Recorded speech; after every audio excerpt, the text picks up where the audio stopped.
if you're using a lookup function or the index function in Excel, and you're looking for multiple criteria where you may have a result of 0, what can happen is Excel returns a spill error. And if it doesn't find anything, it doesn't find a match, it's going to return everything. So I'm going to show you how that works and how we can get around that. So in this example here, I've got a list of companies, the last time we met with them, and comments related to that meeting. And over on this table, I'm going to do a lookup to say, okay, what was the most recent comment for this? Presumably, I've got a list of comments here. I just want to do a lookup for these specific dates. And what I'm going to do is use the index function to say, okay, let's retrieve the value from this comments field. And for the row number, I'm going to use a sum product calculation, sum product function, because what I'm going to do is look for multiple criteria here. So the first thing I'm going to do is check that the company name is the same. So I'm going to select this company field and say it's equal to this value here. And so how this works is if it's a match, it's going to return a value of 1. If it's not a match, it's going to return a value of 0.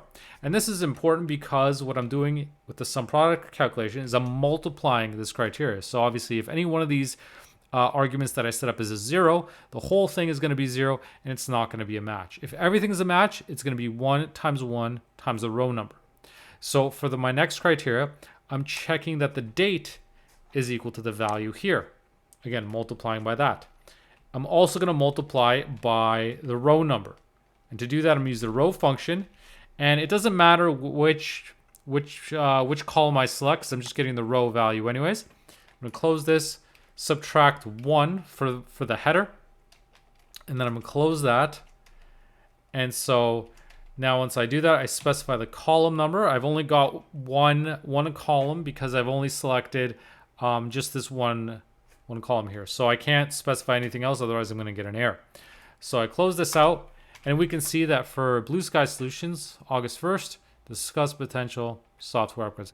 I could change this to say, let's say Apex Technologies on August 2nd, paste that in there, and it's going to say talked about partnership opportunities. Now, what if I copy this down though to these other companies? So random company doesn't exist. So it's going to give me an error on this one. So if I copy this down, now this is what a spill error is.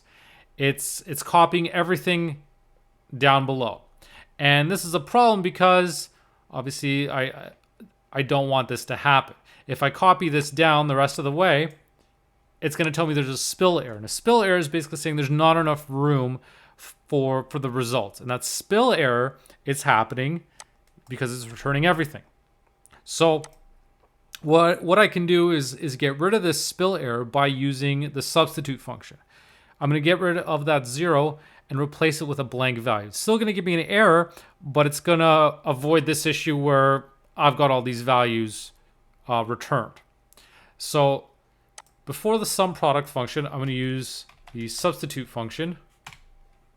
And at the end of the sum product, I'm going to specify that the old text, the text that I want to replace, is the value of 0. And the new text is just a blank value.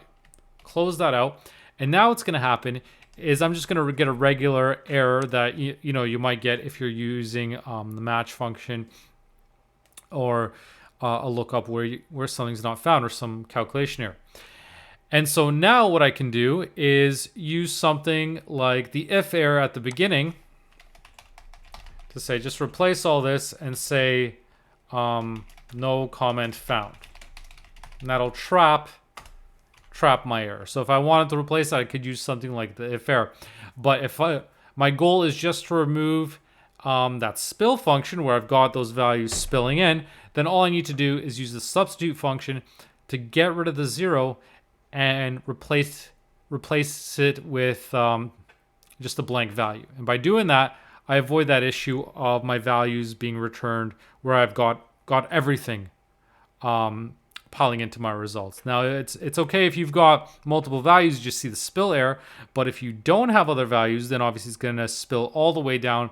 And that's obviously not what you're going to want to have in most situations. So to get around that, the key thing is use the substitute function to sort of trap that value and replace that 0 value with a blank. You'll get a different error. You'll still get an error, but at least you're not going to have all those values returned and overlapping.